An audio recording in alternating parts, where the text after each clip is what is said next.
So I watched a movie the other day called The Pentagon Wars. Mm-hmm. And I guess this segues into kind of like the military-industrial complex type theme that so I watched a movie called The Pentagon Wars, and it was about the Bradley fighting vehicle. That's and right. Basically it was about kind of reformers in the Pentagon who were speaking up against the Bradley fighter vehicle that wasn't combat ready when they were trying to manufacture it, and it was just a whole big thing, and all these generals were adding ridiculous modifications to it, and the whole thing ended up being a disaster.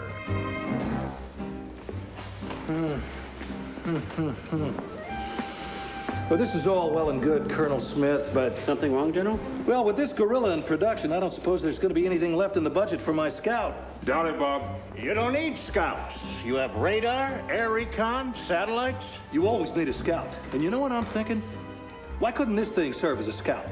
But it's a troop carrier, General. But this is a speedy vehicle. Why can't it be both? Well, for one thing, it's too big. And for the other, you can't really see out all that much from inside. Sounds like a design flaw to me. Design flaw? No. No, we'll just stick a turret on top with lots of opticals. But then, sir, it'll be even bigger.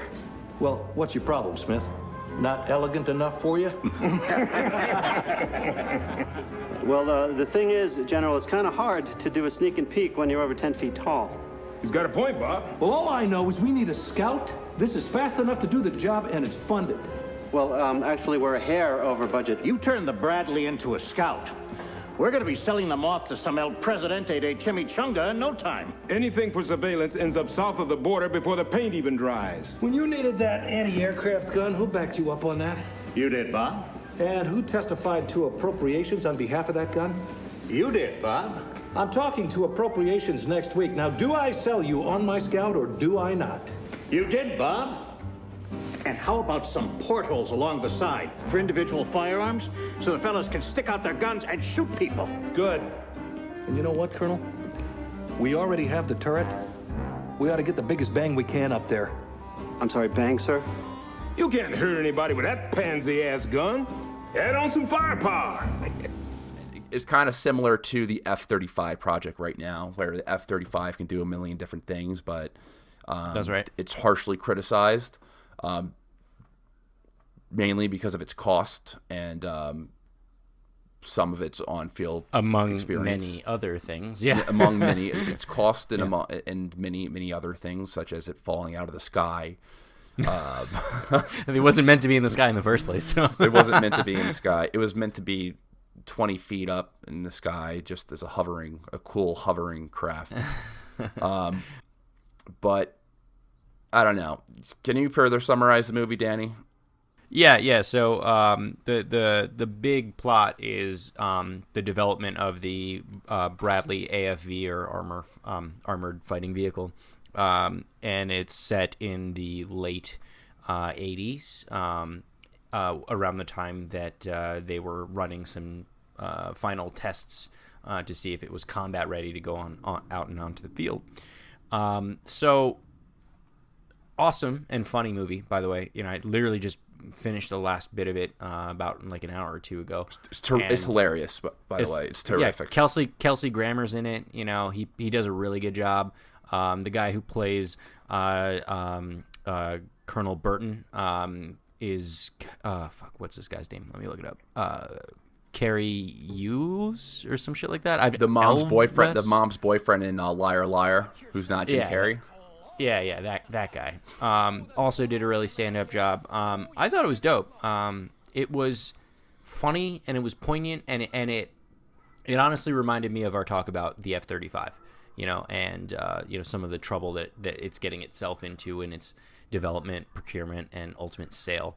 But this obviously got me super excited about doing another military tech show. We haven't done one in a little while. So I think we're just going to want to talk a little bit about the Bradley fighting vehicle and make some fun comparisons and contrasts to the movie itself. So I don't know if you can you go on to, you're much better at this. So like, what is an AFV? Like what purpose does it serve? Yep. So it's an armored fighting vehicle, which is a super vague term. And I would forgive you if you took a look at a picture of one of these vehicles, and I'm sure you're going to pop one up in the video right here, Henry. If you looked at this thing and you was like, oh, that's a tank, I would totally forgive you for thinking it was. It's not, but it totally looks like one. So its main function, or at least the function that it was initially intended for, is a troop carrier, right? They say in the movie it's like a taxi cab for soldiers, right?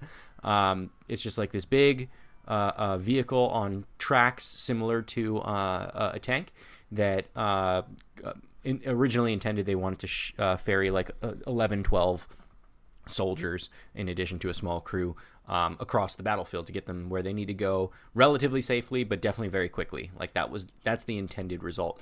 Now the F in the armored fighting vehicle portion of it means that it is outfitted with some armaments, some weapons to be able to defend itself. Right? It's not just a sitting duck. It's not an Uber for the armed forces. Like, it does have a gun on it. And I think was funny about the movie that I loved was when they pointed out how it transitioned from just literally a troop carrier with a modest gun on top to protect itself to this ridiculously badass looking thing that we have now.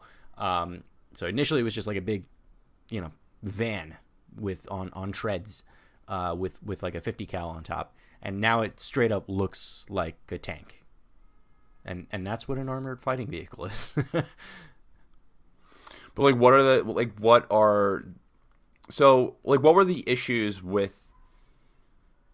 Can you outline the issues with building the Bradley? Like, what exactly happened? Like, where did all that shit? Like, where did things go wrong? Yeah. So I mean, there was a number of things that went wrong, and I think I kind of started pointing out the biggest reason that it went wrong was because its initial purpose was to carry troops quickly and effectively across the battlefield, and then it morphed into this catch-all vehicle that we have today. So maybe before I jump into that, I just kind of want to talk a little bit about it itself, some of the history of it. This way I can give a little bit of context to like where it is today. So the thing was built by BAE Systems, or BAE Systems. It was named after General Omar Bradley, who was an officer, a high-ranking officer during World War II, and started the development in like the 60s. It began into production in the 80s. We have currently built like 7,000 of them, just under 7,000 of them. They cost about $3 million a pop, which is, go figure, more than what was estimated. And initially it was, like I said, set up to carry 3 crew. So it would be a gunner, a commander, and a driver, right? Plus 11 or 12 guys in the back, troops. And what it is now, there are 2 variants. There's the M2 variant. The M2 is the fighter vehicle, right? And that one carries 6 to 7 troops, fully armed to the teeth. And the other variant is the M3 cavalry, and that one carries just the original 3 crew plus 2 more soldiers plus a fuck ton of armor. So to bring back a point that I was making earlier, a big problem with the development of this was that it was initially intended just to carry troops, but a bunch of army guys, joint bigwigs, got together and they were like, yeah, that's cool. Wouldn't it be also cool if it had a really big gun on top? Because like, you're not going to kill anybody with that little pea shooter on top. And then they stick a giant turret on it, right? 25 millimeter cannon that fires 200 rounds per minute, right? And then, okay, well that brings up a big problem. If there's a giant ass cannon on it, then if your enemy sees it on the field, they're going to prioritize that. They're going to think that's a threat. We need to take that down. All right, well, that sucks. Let's think about the armor then, right? It needs to be much more heavily armored, because if it's going to take a round from a tank or a rocket-propelled grenade or some shit like that, it needs to be able to defend itself. But oh wait, the initial intended use of this thing was to move quickly. If you slap on a bunch of armor, it's just going to slow the vehicle down. And then they were like, all right, well, that's a good point. So fuck it. Let's just instead of being, like they say in the movie, instead of being reactive and just put a bunch of armor on it, let's be proactive and stick literally a anti-tank tow missile on it. Let's put a tow missile on it. And then they were like, all right, cool. And we also want this thing because we need a scout. We need a scout vehicle. And this Bradley vehicle's already been appropriated. So we also want this to be a scout vehicle. But then they're like, oh, shit. This can't be a sneaky stealth scout vehicle if it stands over 10 feet tall with a giant-ass gun and a anti-tank missile launcher. Like, what the fuck? So basically, they just kept tacking on all of these extra features that they wanted this vehicle to be and to do. And ultimately, what they came up with was a vehicle that was prone to a lot of issues. That's one hell of a cannon. That's a problem. Why? You go out in a battlefield with this pecker sticking out of your turret, and the enemy's gonna unload on you with all they got. Might as well paint a big red bullseye on the side. But it's a troop carrier, not a tank. Do you want me to put a sign on it in 50 languages? I'm a troop carrier, not a tank. Please don't shoot at me. And I'll talk more about some of those issues, but I want to get some of your initial reactions on like what, why this thing was such a problem to develop. It was just a symptom of the military-industrial complex, just trying to make it as expensive as possible, trying to add all these stupid modifications to it to make it do everything when it can't do one thing good. Like, right. That's my criticism of the F-35. Like, yeah, they try to make it do a million different things, and it can't do one thing really good yet. And, I mean, who knows what the future is of the F-35 if they make the improvements, but it's still going to cost trillions of dollars. It's going to cost just... It has cost $1 trillion. The program's just, what's it's estimated over $1 trillion right now? That's right. It's over $1 trillion right now. It's $1 trillion fucking dollars for a plane. It's the most expensive military thing. Yeah, most expensive military thing on the planet in the history of forever. Like, think about that. Like, we have other fucking jets. That's right. We Good have ones. F-22. Good ones too. We have awesome jets like the F-22. Like, we have all this awesome military technology, and it just seems like these projects, they're built not in the mind for the safety of American soldiers or whatever, as just any soldier on the ground. They're built or in the air for that matter. Yeah, they're built for profits, and they're just built for they're trying to make the most expensive military equipment rather than the best military equipment. And that's why you see Russia building things like, the S-400, which is, for all intents and purposes, is better than... it's the best thing in its category. It's the best thing in its category. It's better than THAAD. It's better than fucking the Iron Dome. It's better. They don't have the capital. Like, Russia doesn't have the capital to invest these billions of dollars into this military equipment. So they have to be resourceful, and they have to make the best equipment, and they have to use their head and think about battlefield circumstances. That's right. Also, their fucking Sukhoi. Like, you can talk to their Sukhoi as well. Like, their Sukhoi awesome, would fucking... If an F-35 pilot got into a dogfight with a Sukhoi, that pilot would be fucking dead. Right. But I guess the point of the vehicle, of the F-35, is not to dogfight. And this kind of highlights a little bit of the problems of the Bradley, right? So with the F-35, a bunch of Joint Chiefs of Staff got together, and they were like, hey, we all need a new next-generation airplane, but we want it to do like a million fucking things. But we want one airplane so that it could be economical. And the fucking Marines are like, yeah, well, I want a jump jet, which is like a Harrier, where it's like stationary prone and it just like takes off like a fucking it's miraculous. It's crazy. But the Navy's like, no, I want one with wings that collapse so we can put it on an aircraft carrier. And the Army's like, well, I want this other one that can drop ordnance on a bunch of targets. So it's a bunch of competing demands. And what, like, the idea behind the F-35 and to my point, the Bradley armored fighting vehicle, the point behind him is pretty awesome. But what ends up happening is you get a bunch of competing priorities, right? Everybody wants something out of it, whether that's a functionality, a capability, or in many cases in the military-industrial complex, whether it's just frankly to make a fuck ton of money, right? And when you get all those competing priorities in place, what you end up getting out of it is things like the F-35, right? But it wasn't intended I think originally to be a dogfighter. That's the F-22. That's the king of our skies at this point. But we wanted a multi-role vehicle that can do everything in the sky, right? That's like saying, you know, the new Russian tanks, the Tu-45s, I think they are, or 47s. You know, you wouldn't pit a Tu-47 against a Bradley armored fighting vehicle. That's like a mismatch. The tank would absolutely blast the shit out of this fighting vehicle. But you might pit an Abrams tank against a M1 Abrams, the American-built tank, against the Tu-47. That's a good fight. That's a fair comparison, right? Unfortunately, just like the F-35, the Bradley is supposed to be a support vehicle, right? It's supposed to move troops and keep pace with tanks, and it's supposed to keep people relatively safe, and it's supposed to defend itself, and it's supposed to do so in a way that's, you know, economic. But obviously it didn't work out that way.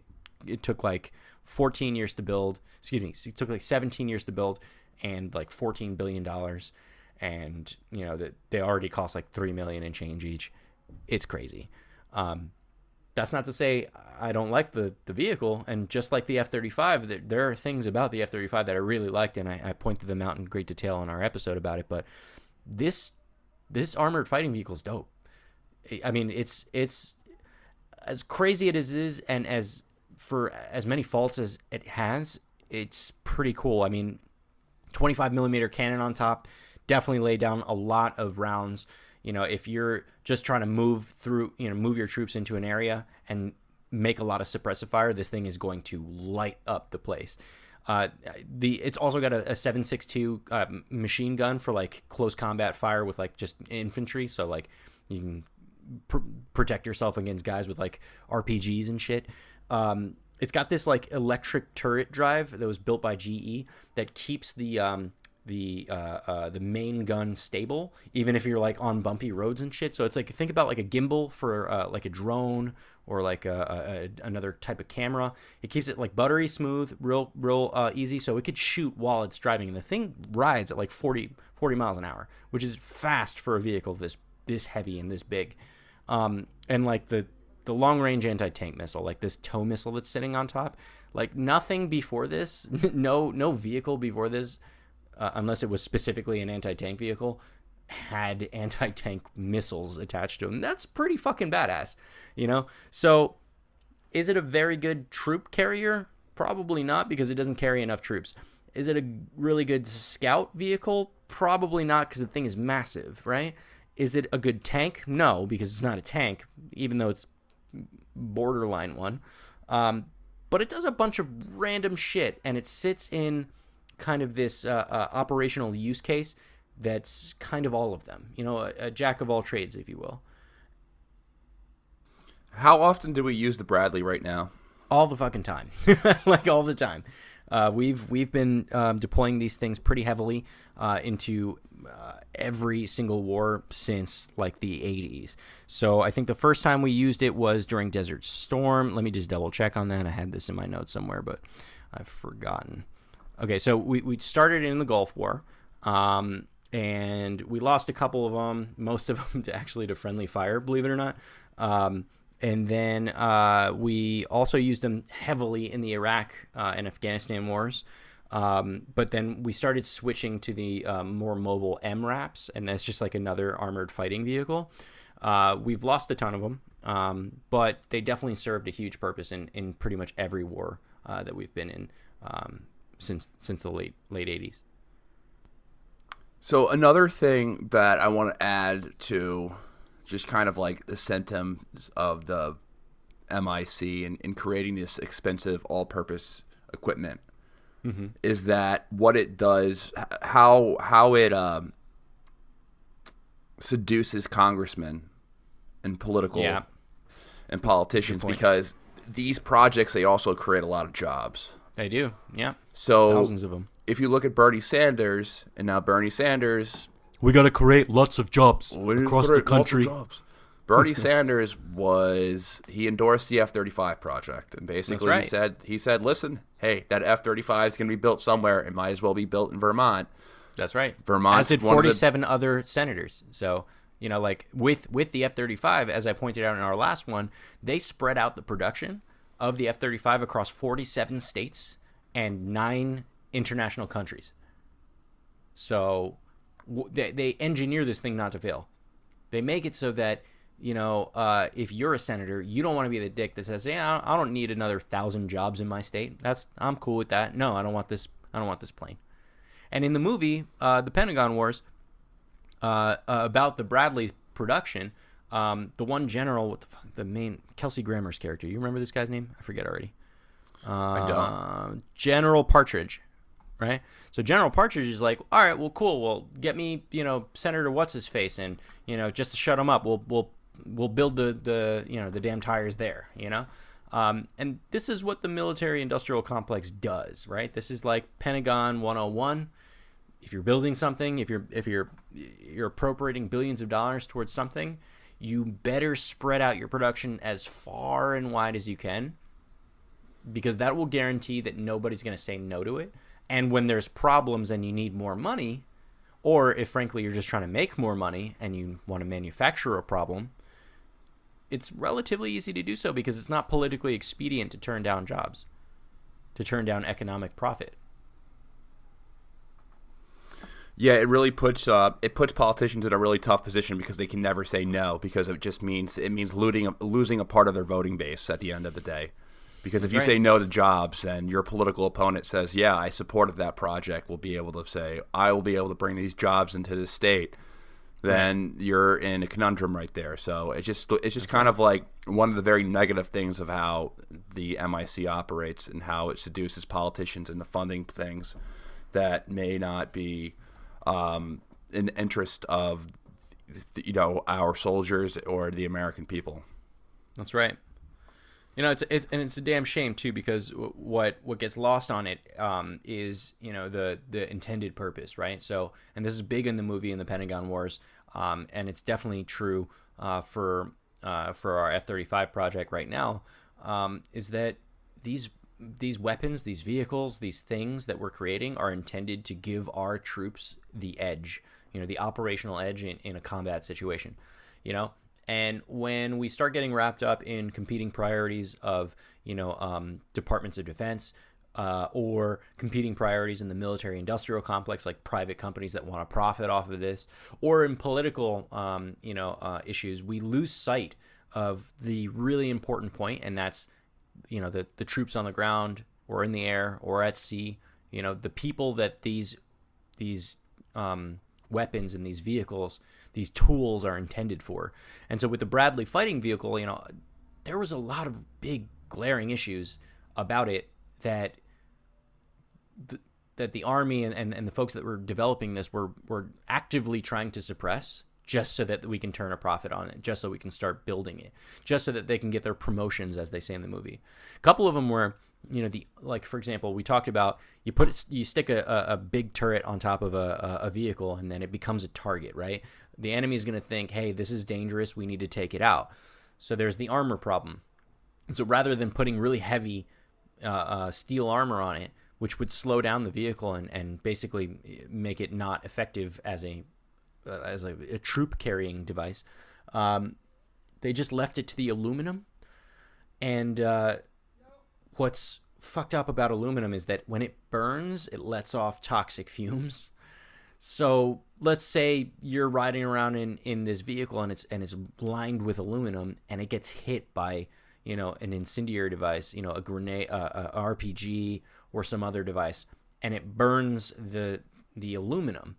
Well, honestly, that's going to even if you don't die in the blast, which is probably pretty likely because aluminum's not very strong in terms of like penetration strength. If you're still alive in the vehicle, all of that fume from the burning aluminum is going to kill you, or it's severely going to injure you, basically render you operationally incapable. And that portion of it was something that they actively tried to suppress, and by they I mean the folks that were developing this weapon, by basically trying to conduct live fire tests that weren't really live fire tests. So they would, instead of having a full tank of gas, they would have like just enough gas to drive the vehicle onto the field to blow it up, or they would replace the gas with water, right? Which water, go figure, isn't flammable, right? So the thing won't burst. Or, you know, if they wanted to see if the live ammunition that was inside of the vehicle would like combust and burn and explode if they got hit, they would replace the bullets for the machine gun and take out the gunpowder in the bullets and replace it with sand instead, which is, again, not combustible. And so they were basically rigging the tests so that the test would look like, hey, this is great. This is, you know, nothing blew up. Move on to the next one. And, you know, General Partridge, at least in his depiction in the movie, I'm not certain how much different this was in his testimony, his actual testimony to Congress, but like was very adamant about the fact that, like, you know, they did that on purpose because they couldn't buy, you know, there wasn't an unlimited supply of them. So, but again, it loses sight of the people that would have been inside of them. Now, had, you know, folks like Colonel, what the fuck is this guy's name? Why do I keep forgetting these people's names? Colonel Burton, had it not been for folks like that, you know, raised these issues and really pressed the matter, it's very possible that we could have sent a bunch of death traps onto the field of combat with live human beings inside of them, you know, and it would have been really fucking bad. But as a result of you know, the work that folks like Colonel Burton did, you know, adjustments and upgrades were made to the vehicles such that, you know, they were largely addressed. But I think that's super important. You know, we got to remember that with all these devices and things that we make, we have to keep in mind that people are going to use them, you know, and we don't want to lose more troops because we just want to make a buck.